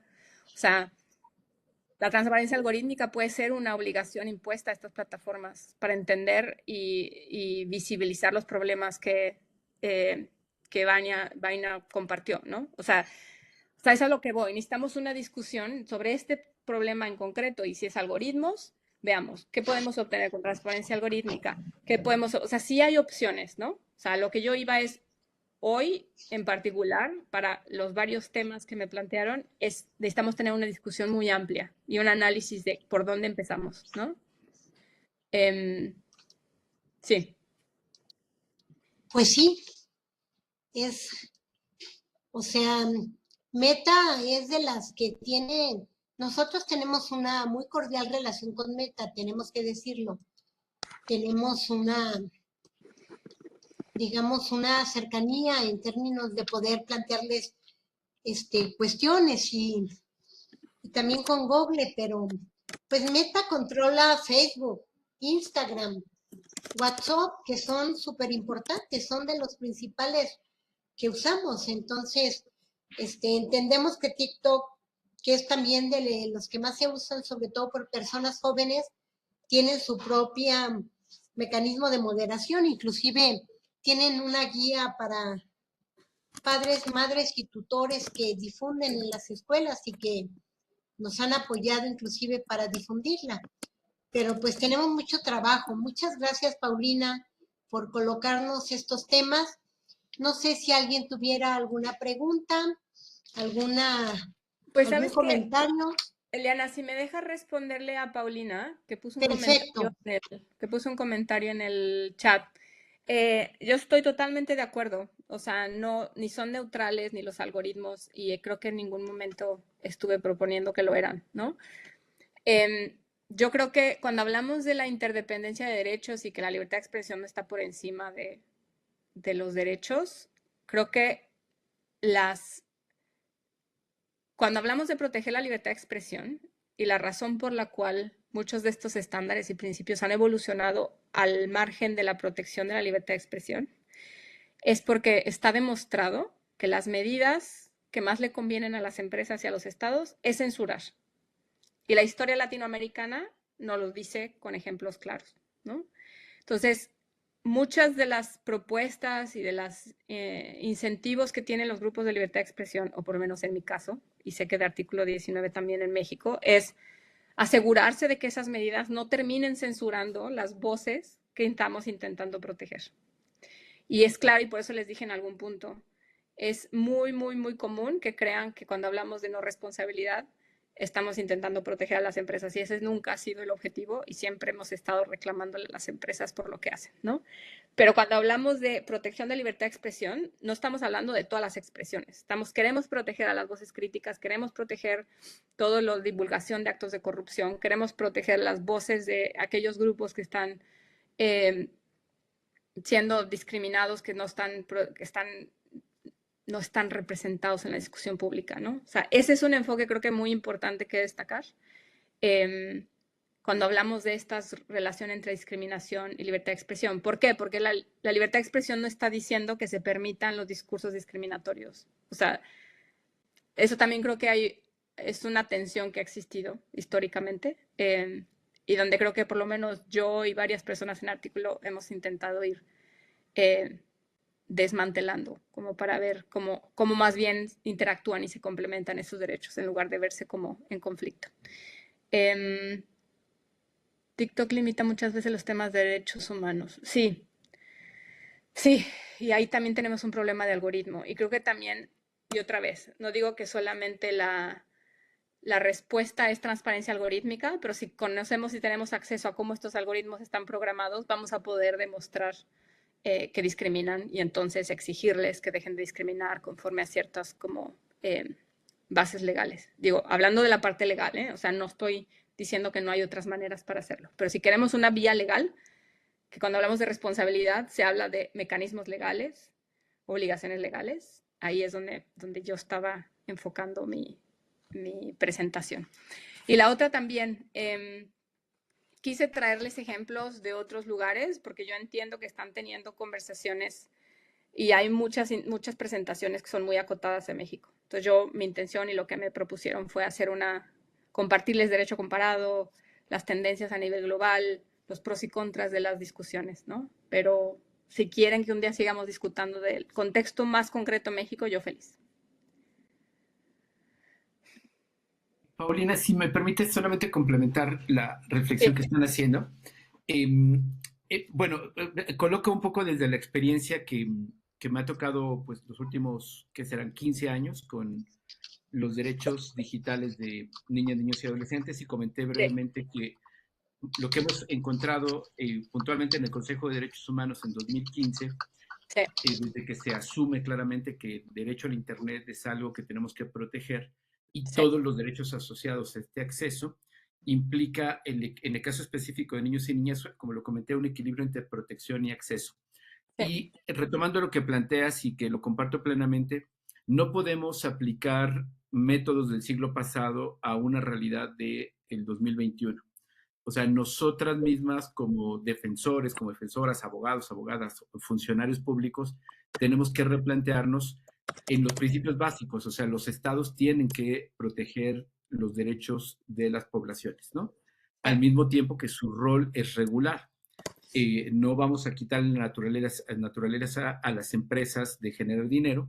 Y ahí entonces tenemos estos elementos intencionados o no, pero en los hechos perversos, de los sesgos de algoritmo, el machismo, el patriarcado, todas estas cosas, ¿no?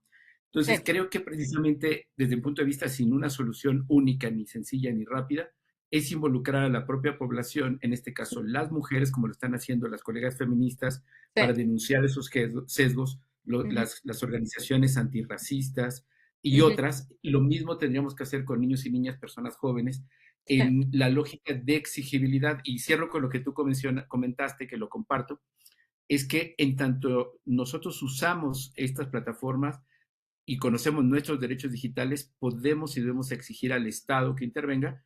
Y cierro con algo que yo insisto mucho con las empresas, que también comparto con Elia, la buena voluntad que tiene Meta, TikTok, pero limitada, porque esto lo hacen los funcionarios de México, no son los que están decidiendo el algoritmo, ni los que necesariamente se enriquecen con estas plataformas. Pero esta exigibilidad de transparencia, de rendición de cuentas, está vinculada con el pacto global que estas empresas ya firmaron con Naciones Unidas, donde se asume que las empresas pueden ser corresponsables de las violaciones a derechos humanos, y hay bastantes avances en el litigio internacional de derechos humanos en esta materia. Creo que tendría que tener una vertiente más potente, no sé si con recurso público, pero para explorar más este litigio, porque sí, claramente tenemos que acotarlo sin al mismo tiempo cerrarnos la puerta a nosotras y nosotros. Gracias, Paulina. Muchas gracias, Juan Martín. Otra persona con la mano levantada que quería hacer una pregunta, si pudiera, por favor, hacerla. No sé si era yo, ya la bajé. No, soy yo. alguien más. Yo. Hola. Marcela. Sí, hola, Pau. A mí de tu exposición me llamó un montón la atención la forma en que se liga tan estrechamente, casi como si fueran uno solo, el principio de no responsabilidad con la protección de la libertad de expresión y el derecho al acceso a contenidos de interés público. Y me cuestionaba, mientras te escuchaba, si es realmente un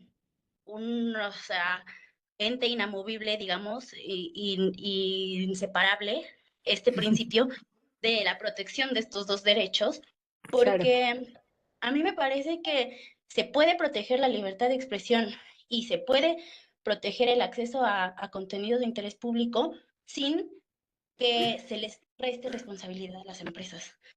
Y pienso que justamente en tanto que son responsables, o sea, haciendo una metáfora, si alguien comete una serie de crímenes en mi casa, pues yo no puedo decir, ay, pues no era en mi casa, yo nada más estaba ahí, o sea, yo no fue mi culpa. Legalmente, sí hay responsabilidad de los dueños de un inmueble, ¿no? Que, o sea, es una metáfora obviamente inexacta, pero Ahora, más si es mi establecimiento comercial, no sé, ¿sabes? Los crímenes que se cometen ahí, sobre todo si son recurrentes, si, como pienso, por ejemplo, en las violaciones a la intimidad sexual, ¿no?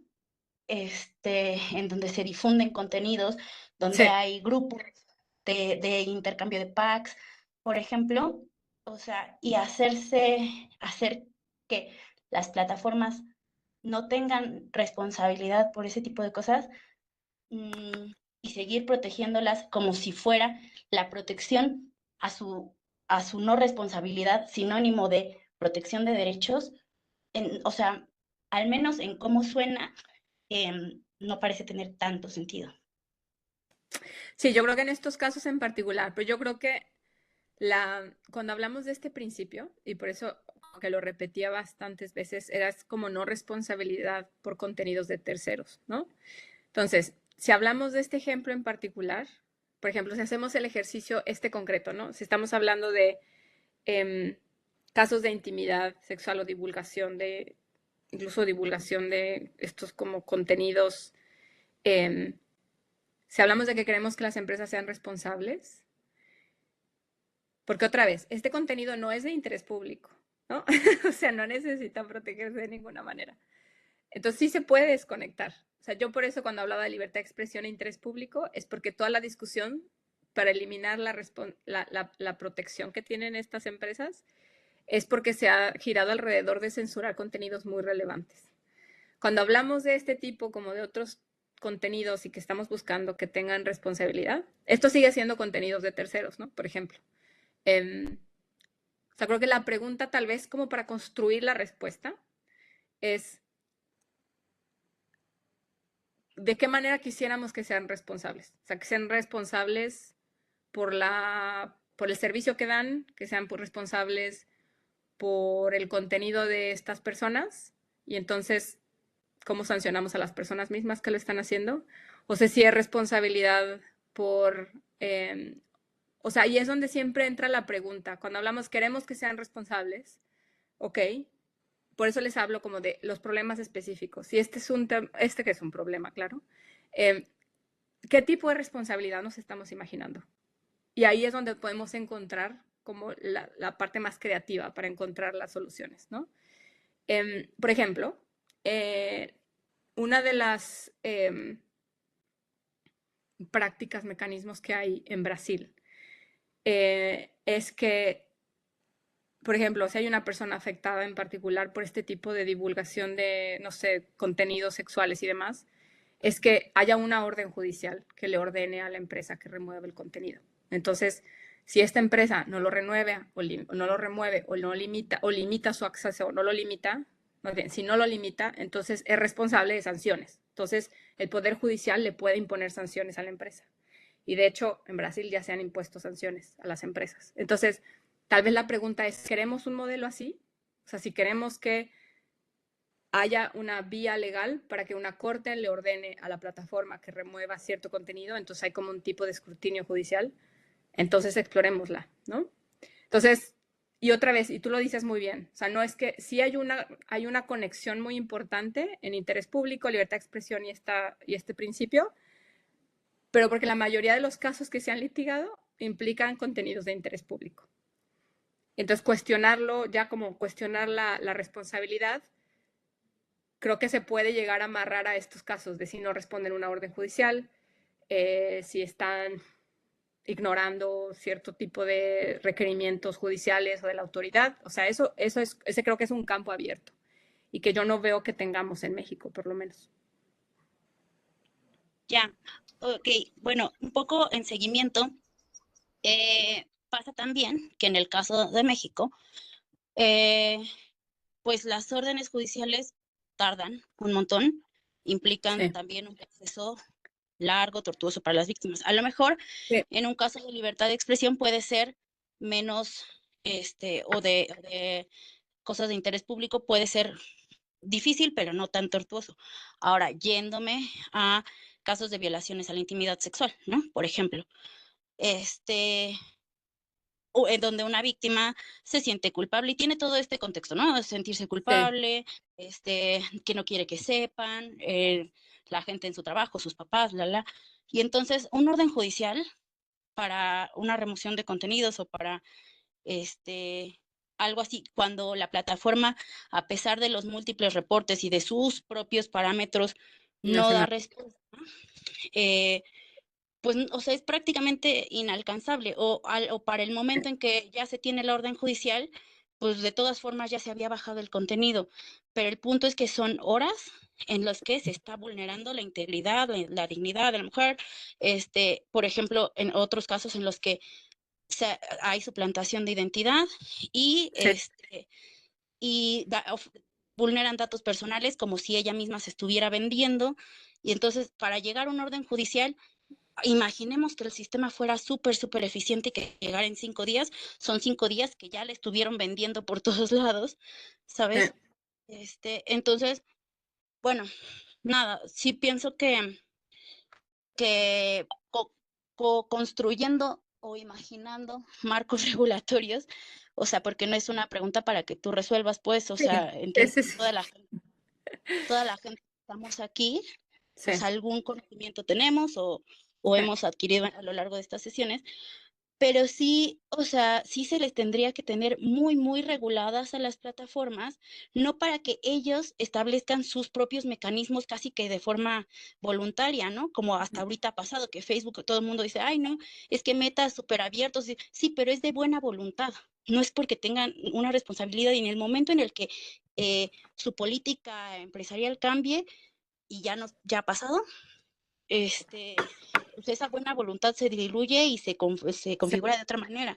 Entonces, por supuesto que pienso que sí tiene que estar regulado de forma mucho más amplia, y como decías también, en algún momento lo mencionaste, o sea, hay varias aristas. También limitar la acumulación de poder, tanto económico, político, tecnológico, de información, o sea, y toda esta narrativa de que la desregulación de Internet y libre para todos y todo eso, finalmente, por supuesto que se escuchaba muy bonito y era una gran utopía, pero ha redundado en vulneración de recursos humanos, de derechos humanos, pues masiva.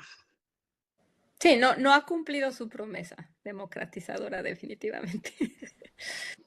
No, y Marcela, o sea, Perdón.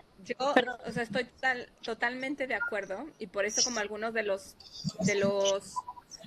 pues no nortes, pero algunas de las ideas que en algún momento hemos tenido en conversaciones con grupos de feministas y de grupos de mujeres, por lo menos en mi experiencia en otros países, es justamente como meternos a analizar, y una vez tuvimos en México una sesión también hace como 6, 7 años, ¿cuáles son los marcos legales que están utilizando? Estos sí funcionan, estos no han funcionado, necesitamos promover algo, ¿no? O sea, es construirlo, porque al final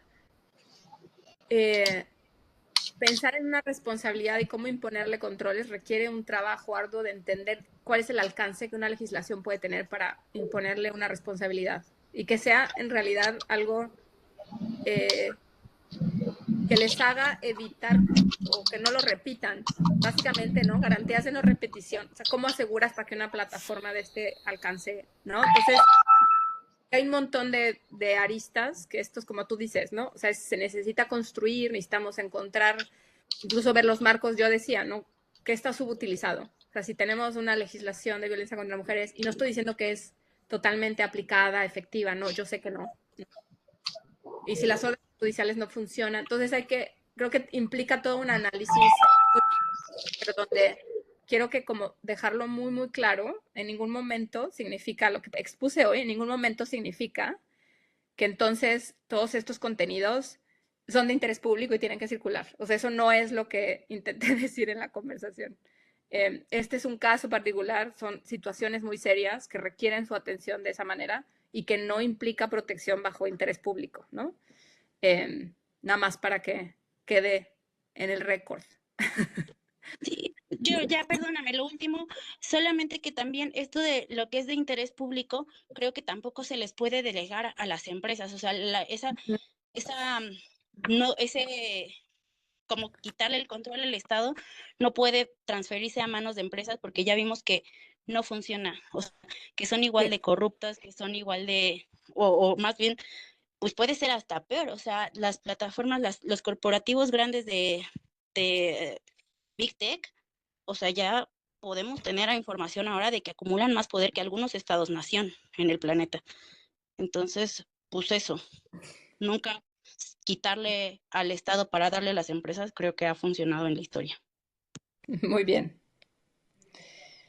¿Alguna otra propuesta, alguna otra intervención, algún otro comentario?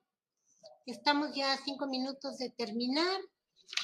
Si no, pues agradecerte muchísimo, Paulina. Perdona la lata. Está bien. El día de mañana seguimos con nuestro tema. Cambiamos a protección y garantía de los derechos digitales a grupos en situación de vulnerabilidad ante la violencia digital. Y vamos a contar con la participación de Angie Contreras. Ella es directora ejecutiva de un colectivo de protección a niñas, niños y adolescentes y a mujeres que se llama Cultivando Género. Y su ponencia va a ser Prevención y Obligación de Protección del Estado frente a la violencia digital en plataformas digitales hacia mujeres, niñas, niños y adolescentes.